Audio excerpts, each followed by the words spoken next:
Hello बच्चों, आप सभी का the Bihar teachers history makers group में हार्दिक अभिनंदन है। आज हम लोग कैचअप कोर्स के अंतर्गत क्लास 9 के मैथ्स में प्रॉपर्टीज ऑफ नंबर्स का अध्ययन करेंगे। तो आज बच्चों इस वीडियो में हम पूर्ण संख्या के गुणन का प्रॉपर्टी देखेंगे। पूर्ण संख्या के तो पहला प्रॉपर्टी आप जानते हैं समवर्क नियम है। समवर्क नियम अर्थात क्लोजर प्रॉपर्टी। तो बच्चों इसमें हम दो पूर्ण संख्या ले लेते हैं। जैसे मान लेते हैं 0 और 3। यहाँ लिखेंगे 0 3 पूर्ण संख्या लेते हैं। दो पूर्ण संख्या लेते हैं। आप सेट के फॉर्म में भी लिख सकते हैं, बना सकते हैं। अगर आपको कठिनाई लगे तो आप ऐसे लिख सकते हैं। तो 0 और 3 दो पूर्ण संख्या। तो 0 × 3 देखिए तो कितना आता है, 0 आता है। अगर दो पूर्ण संख्या अगर दूसरा ले लेते हैं, आप कोई भी ले सकते हैं। 2 × 9 ले लेते हैं तो 9 × 2 क्या आता है, 18। 7 × 10 ले लेते हैं, कितना आता है, 70। तो यहाँ तो बच्चों लेफ्ट साइड और राइट साइड में 0 और 3 दोनों क्या है, पूर्ण संख्या का गुणनफल क्या है, पूर्ण संख्या। यहाँ ऐसे लिखेंगे कि यहाँ दो पूर्ण संख्या का गुणनफल, दो पूर्ण संख्याओं का गुणनफल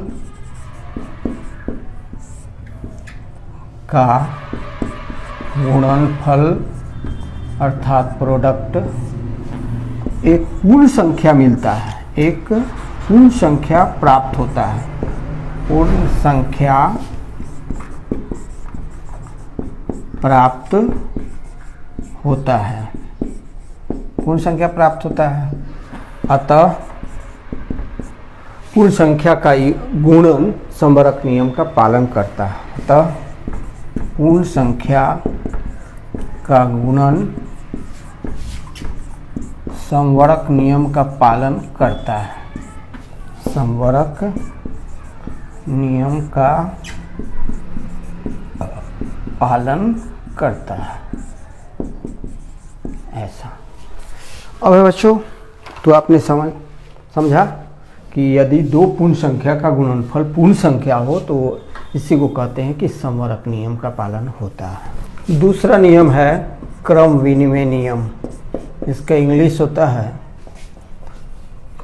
कम्यूटेटिव लॉ। क्रम विनिमय नियम, कम्यूटेटिव लॉ आप जानते हैं। तो इसमें यदि हम 7 और 11 दो पूर्ण संख्या ले लेते हैं तो 7 × 11। तो बच्चों 7 और 11 दो पूर्ण संख्या है, हम ले लिए। अब इन दोनों का प्रोडक्ट निकालते हैं तो कितना आता है, 77। अब हम इन्हीं 7 और 11 के ऑर्डर को अर्थात क्रम को हम चेंज कर देते हैं। पहले 11 लिखते हैं तब 7 लिखते हैं। अब हम देखते हैं कि प्रोडक्ट कितना आ रहा है, तो फिर 77 आ रहा है। तो इस तरह से हम क्या नियम बनाए कि हमने नियम बनाया कि 7 × 11 = 11 × 7। अर्थात कोई भी पूर्ण संख्या दो लेंगे और उसका गुणनफल यदि उसके क्रम को चेंज करने पर बराबर आ जाए तो उसको हम क्या कहेंगे कि पूर्ण संख्या का गुणन क्रम विनिमय नियम का पालन करता है। इन जनरल मतलब सामान्य रूप क्या होगा कि a × b = b × a। तो क्या हम लिखेंगे कि पूर्ण संख्या का गुणन, तो हम कहेंगे कि पूर्ण संख्या का गुणन क्रम विनिमय नियम का पालन करता है। क्रम विनिमय नियम का पालन करता है,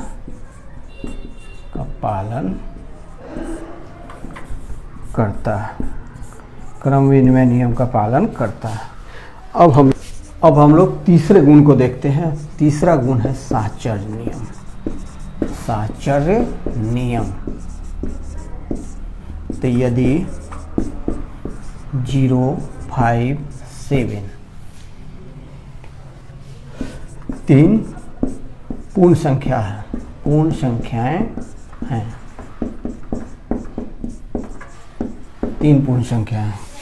अब इनका इस तरह से हम इनको लिखते हैं ऐसे, ब्रैकेट 0, 5, 7 ब्रैकेट किस में है, 5 और 7 में। तो फर्स्ट ऑफ ऑल ब्रैकेट के अंदर जो होता है उसका प्रोसेस होता है, उसका ऑपरेशन होता है। तो 5 × 7 कितना हो जाएगा, 35। तो 0 × 35 इक्वल टू कितना हो जाएगा बच्चों, 0 होगा। कितना होगा बच्चों, 0। फिर 0, 5 और 7 को सेम ऑर्डर में लिखते हुए, लेकिन ब्रैकेट फर्स्ट और सेकेंड पर देंगे। तो हम मल्टीप्लाई जो ब्रैकेट में लिखे हुए नंबर्स हैं उनका मल्टीप्लिकेशन पहले करेंगे। तो 0 × 5 क्या होगा बच्चों, 0 × 7 क्या आएगा आंसर, 0। इस तरह से हम क्या लिख सकते हैं कि 0 × 5 × 7 इक्वल टू 0 × 5 × 7। इसी तरह से अन्य पूर्ण संख्याओं पर भी हम देखेंगे, हमेशा हमें इक्वल आएगा, इक्वल ही मिलेगा। जनरल अर्थात सामान्य रूप में हम a इंटू ब्रैकेट में b × c equal to a × b × c ऐसा लिख सकते हैं। अगर ऐसा होगा तो हम क्या कहते हैं कि पूर्ण संख्या का गुणन साहचर्य नियम का पालन करता है। तो हम क्या लिखेंगे कि पूर्ण संख्या का गुणन साहचर्य नियम का पालन करता है। साहचर्य नियम का पालन करता है। साहचर्य नियम का पालन करता है। अब बच्चों हम चौथा नियम की तरफ चलते हैं। यह है बंटन नियम, डिस्ट्रीब्यूटिव लॉ। कैपिटल से लिखेंगे, डिस्ट्रीब्यूटिव प्रॉपर्टी कहेंगे या लॉ कहेंगे। तो बच्चों डिस्ट्रीब्यूटिव प्रॉपर्टी क्या है, तो यदि हम तीन पूर्ण संख्या लेंगे, यदि तीन पूर्ण संख्याएं 2, 7 और 13 लेते हैं, तीन पूर्ण संख्या कोई भी लेते हैं, आप कोई भी ले सकते हैं। हमने लिया है 2, 7 और 13 और इसको 2 × 7 + 13 इस तरह से लिखेंगे। इसका वैल्यू देखते हैं कितना आता है। तो 2 × पहले ब्रैकेट का ऑपरेशन होगा, ब्रैकेट का क्रिया होगा, संक्रिया होगा। 13 + के 7 कितना होता है 20। 2 × 20 कितना हो जाएगा बच्चों 40 हो जाएगा। अब 2 × 7 + 2 × 13 इसका वैल्यू क्या होगा, तो फर्स्ट ऑफ ऑल मल्टीप्लाई होगा, 7 × 2 = 14 + 13 × 2 = 26 इक्वल टू दोनों का सम करेंगे, दोनों का योग करेंगे तो 40 आएगा। इस तरह से हम क्या देख रहे हैं कि 2 × ब्रैकेट में 7 + 13 इक्वल टू 2 × 7 + 2 × 13।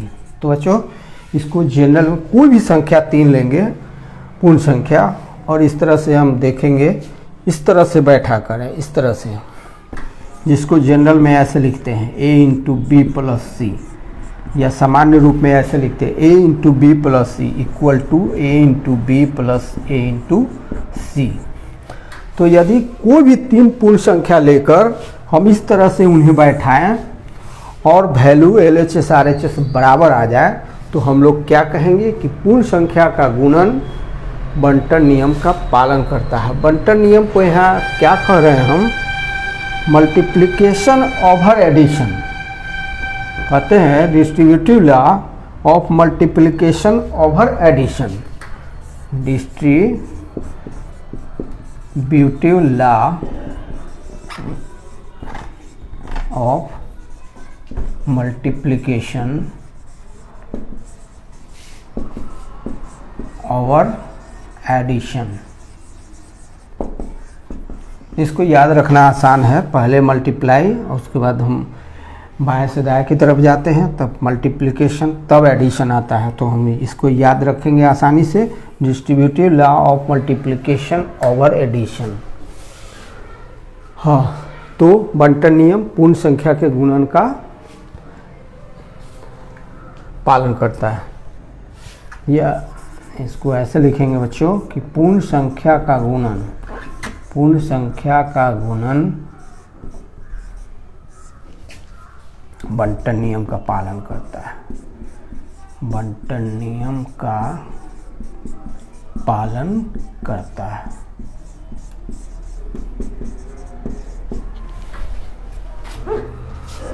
नेक्स्ट बच्चों पांचवा, वह है गुणात्मक प्रतिलोम।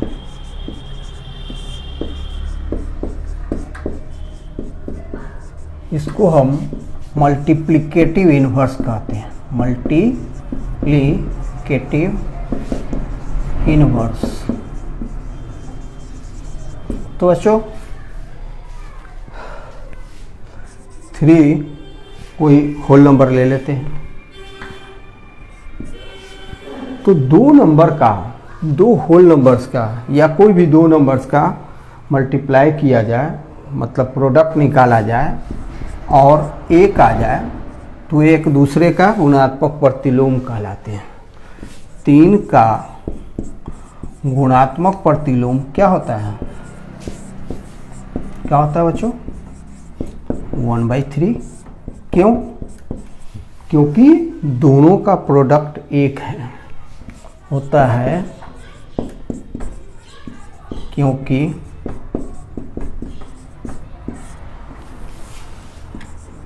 दोनों का, दोनों नंबर्स का गुणनफल एक होता है। जनरल में कि a इंटू 1/a 1, तो a का गुणात्मक प्रतिलोम बराबर 1/a। लेकिन अगर 0 का देखेंगे तो यह नॉट इक्वल टू 1 होता है बच्चों। 0 का गुणात्मक प्रतिलोम 1/0 नहीं होगा। इस तरह से आप क्या कहेंगे कि पूर्ण संख्या का गुणन गुणात्मक प्रतिलोम, पूर्ण संख्या के गुणन का गुणात्मक प्रतिलोम हमेशा हमें नहीं मिलता है। छठा है बच्चों गुणात्मक तत्समक। गुणात्मक तत्समक, तो बच्चों यदि दो पूर्ण संख्या ले लें, जैसे मानते हैं कि 6 और 12, दो क्या है? दो पूर्ण संख्या लेते हैं,